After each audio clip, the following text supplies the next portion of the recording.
नमस्कार, मैं एल के Gautam advocate. YouTube channel legal right and procedure, website www.lkgautam.com में आपका स्वागत करता हूं। आपकी जानकारी में अड़ोस पड़ोस में या स्वयं ये देखने को मिलता है कि पुलिस सूचना दे गई लेकिन सम्मन दे के नहीं गई। तारीख पुलिस वाले बता के जाते हैं, वो गलत होती है। जानबूझकर मौखिक रूप से जो तारीख पुलिस बताती है वो सही नहीं निकलती। परिवार में कई बार लोग, बुजुर्ग, बच्चे होते हैं, वो समझ नहीं पाते कि किस बात का सम्मन आया था। पुलिस केवल ये बता के चली जाती है कि सम्मन है। जिस व्यक्ति के खिलाफ सम्मन आया वो जब शाम को वापस आता है तब उसको उस सम्मन के पर्टिकुलर्स के बारे में जानकारी नहीं होती है। ये आम समस्या है, लेकिन ये समस्या कौन पैदा करता है? इस समस्या को हमारे पुलिस वाले पैदा करती हैं। पुलिस की ये ड्यूटी है,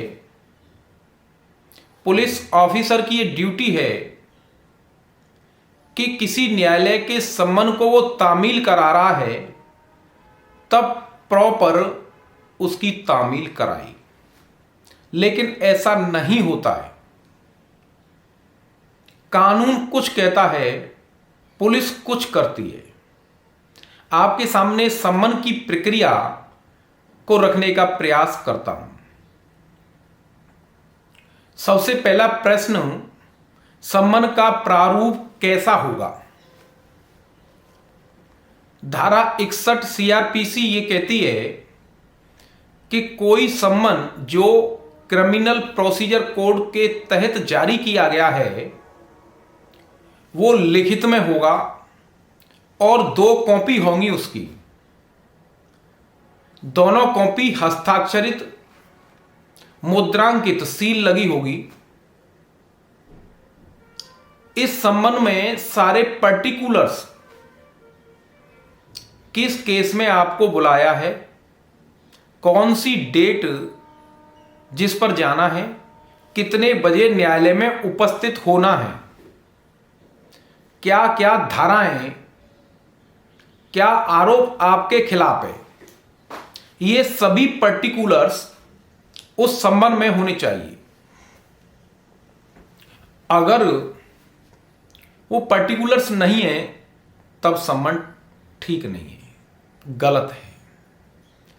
इस तरीके से ये सम्मन का फॉर्म प्रारूप है जो एक अदालत आपको बुलाने के लिए भेजती है। सम्मन के माध्यम से आपको बुलाया जाता है। इस तरीके से इस सम्मन के प्रारूप को आपको ध्यान में रखना है। अब अगला प्रश्न है, सम्मन कैसे दिया जाएगा?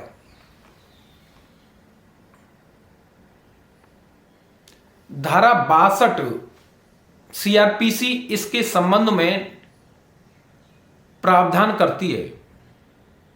धारा 62 उपधारा 1, कोई सम्मन पुलिस अधिकारी द्वारा या किसी अधिकारी या लोक सेवक जो उस न्यायालय का है जिसने सम्मन जारी किया है उसके द्वारा आपको सम्मन दिया जाएगा।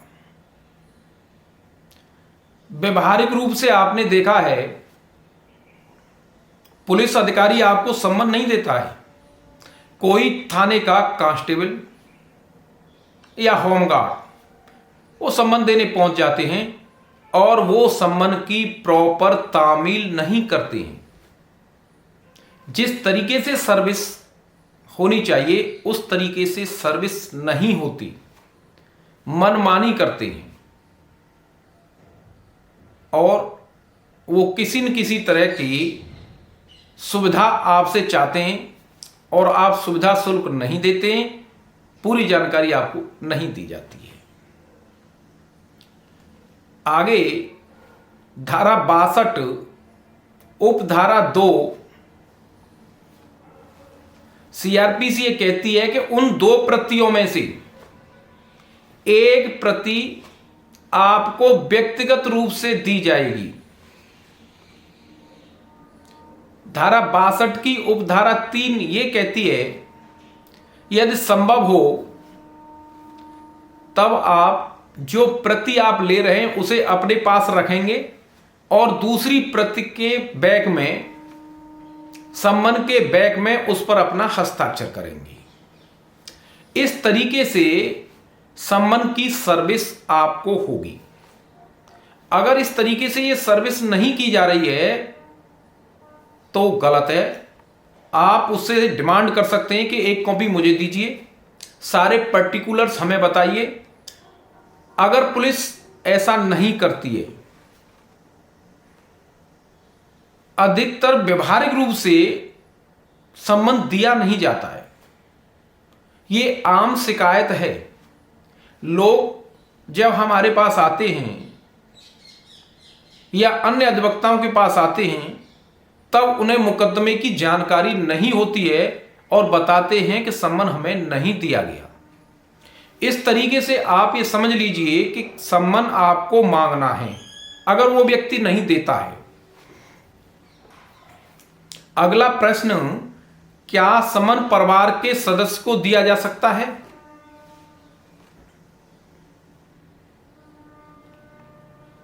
ये नियम है धारा 64 सीआरपीसी कि कोई व्यक्ति जिसे सम्मन दिया जाना है वो व्यक्ति नहीं मिलता है तब परिवार के किसी वयस्क पुरुष सदस्य, महिला नहीं, पुरुष होना चाहिए और वो भी वयस्क होना चाहिए, उसको सम्मन की एक प्रति दी जाएगी और वो व्यक्ति जो सम्मन ले रहा है, जिस व्यक्ति को सम्मन दिया जाना है वो उसके परिवार का सदस्य है, उसके साथ रहता है, उस सम्मन को ले लेगा और उस पर अपने हस्ताक्षर सिग्नेचर करेगा।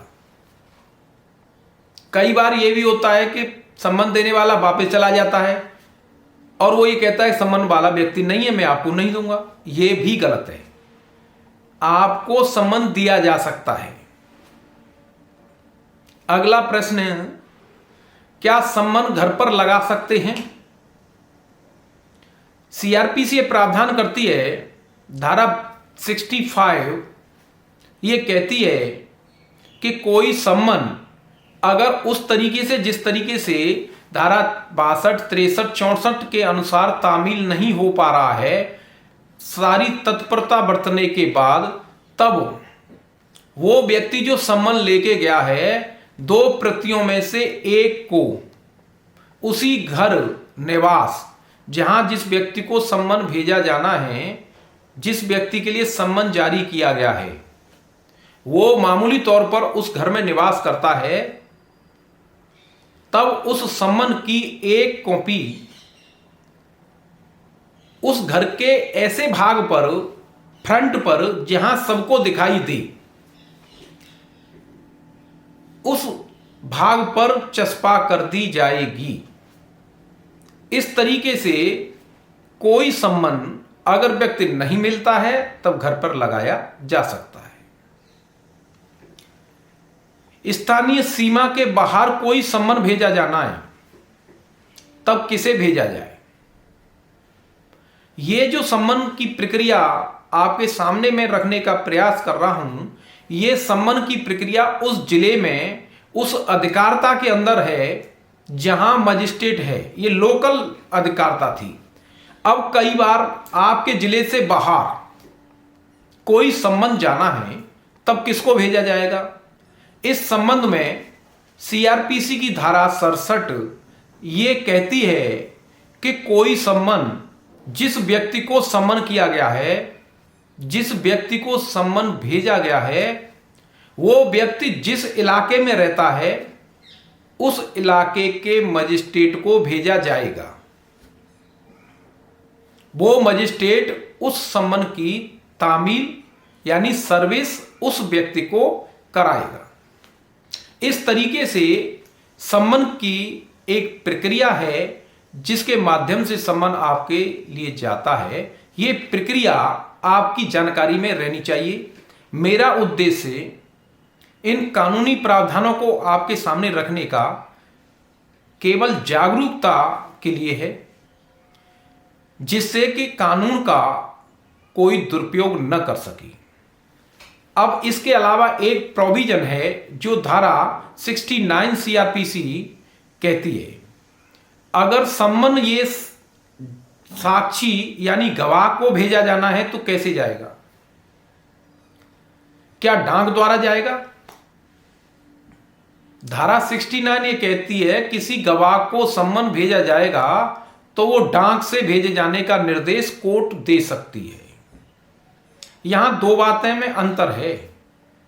अक्सर करके अदालतें भी डाक से सम्मन मुल्जिम को भेजती हैं, वो गलत है। इस पूरी प्रक्रिया में मुल्जिम को डाक से सम्मन भेजने का प्रावधान नहीं है। अगर कोई इन आदेशों प्रावधानों के अतिरिक्त अदालत कोई निर्देश देती है कि पोस्ट से भेजा जाए, तब वो पोस्ट का प्रावधान किसी गवाह के संबंध में है। यहां ये अंतर है। पूर्व में जो हमने कुटुंब के सदस्य पुरुष सदस्य को सम्मन देने का जो नियम बताया था, उसमें आपका नौकर शामिल नहीं है। नौकर को कुटुंब का सदस्य नहीं माना जाएगा, वो अलग है। इस तरीके से आपके सामने ये प्रावधान मैंने रखे। आप कमेंट बॉक्स में अपनी राय अवश्य बताएं। प्लीज़ मेरे YouTube चैनल और वेबसाइट को कानूनी जानकारी के लिए देख सकते हैं और मेरे इस वीडियो को शेयर, सब्सक्राइब, कमेंट अवश्य करें। धन्यवाद।